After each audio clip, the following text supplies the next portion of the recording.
So it's easier to answer that first question of what is product-led SEO not, which is, like you said, keyword research. Maybe a better way of calling it is content-led SEO or keyword-led SEO, which is the way most people are going to approach SEO. Is they're going to go to a keyword research tool. They're going to find a keyword that the tool tells them is very popular, and then based on the keyword that they think is popular, they're going to build content around that and put it on the website, and hope that this entire feedback loop works, that it actually is popular, and then people search for it.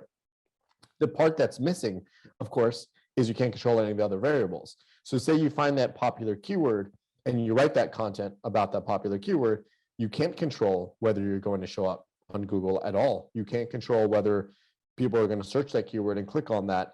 And you certainly, in that keyword process, are not thinking about what happens when people arrive on that piece of content with that keyword in it. So from a product-led standpoint, I like to think about this from the beginning, which is I'm building something for a user because there was a user here. So what is it that this user needs? So I'm not starting from a keyword, well, the tool told me that this is what people search for. I'm starting for, I'm building a product, right? I'm building a website, I'm building something. Who wants it? What do they want from this? And what is it that they're going to be looking for?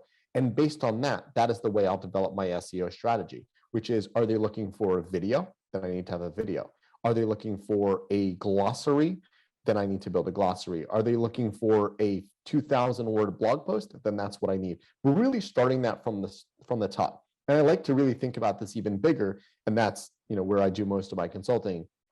When you think about a more scalable product, which is, what is it that so many people are looking for, and what are the iterations on what so many people are looking for that I can build for them?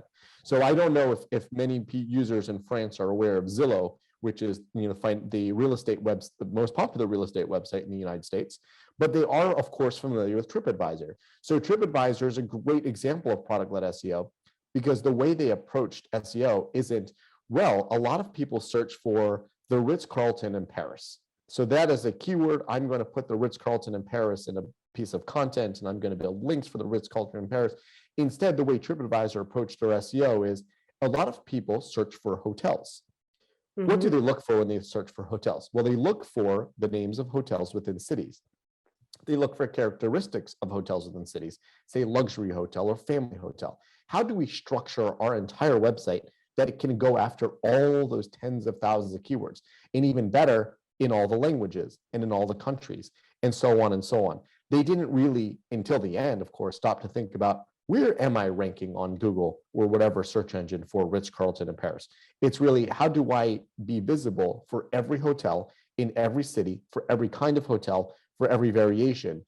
And then from there, you build the content based on what is it that people are looking for. Are they looking for the Ritz-Carlton in Paris because they have breakfast? So make sure you incorporate that. And therefore, breakfast is likely something that's going to show up on every hotel page. Are they looking for pools? So that's the approach, rather than, oh, the keyword research tool told me that a lot of people search for Ritz-Carlton in Paris. Number one, that's a piece of content I'll write. Number two, they search for it in London, so I'll write that, and then go on and you never get to tens of thousands of pages that way. Okay, so the way I summarized it, I try to, for my audience also, is that instead of building no, it's that way. I took it as a note because I wanted to make sure. With your approach, well, building SEO for the why of people is going to search something instead of the what we're selling or what we're buying. In your example is a very good one, and the one you use in the book, the telehealth. It's true that when you are on the telehealth industry, you're going to spontaneously go and work and search for keywords around telehealth, what it is, why should I use it, and why all that those SEO tools are providing us with. But if you're really truly analyzing your audience in a way of understanding why at some point, forget about SEO, forget about Google, forget about everything, why would people take care about telehealth, then you come up with those 3 ideas of content you can do. And my second point, just to make sure I understood well, is that from that, you conceive your website as the product itself, which means you build an architecture instead of a website. Am I right? Yes. So really, it's an entire product. And the part I skipped over is when you think of it as a product, you don't think of SEO as one stop on the train. You think of SEO as it's a channel.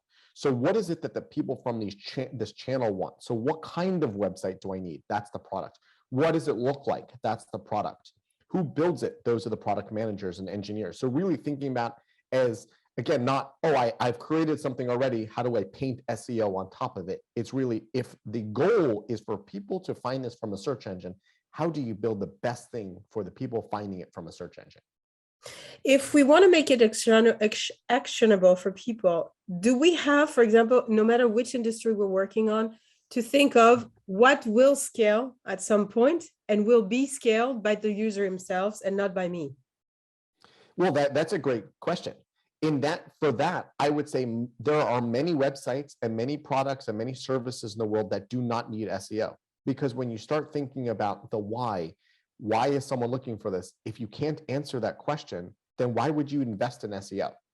If you say, this is going to cost, in SEO is not free. And for your listeners that have never done SEO before, it's not free. The click is free, but getting to the point where someone is clicking on your result from Google is not free. It's a marathon.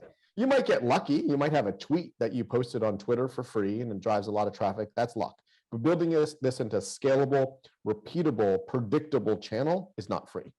So when you're doing this, that's an investment. You have to say, well, am I going to justify this investment? Why would someone come to this? And if you can't answer that, don't do it. So I think for many B2B products, that's a hard question to answer. There isn't really a channel of people that are coming from search engines. Yes, I know people will argue and say, well, I generate a lot of revenue from search engines.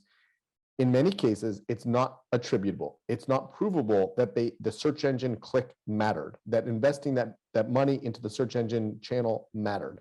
If it doesn't matter, you can skip it completely.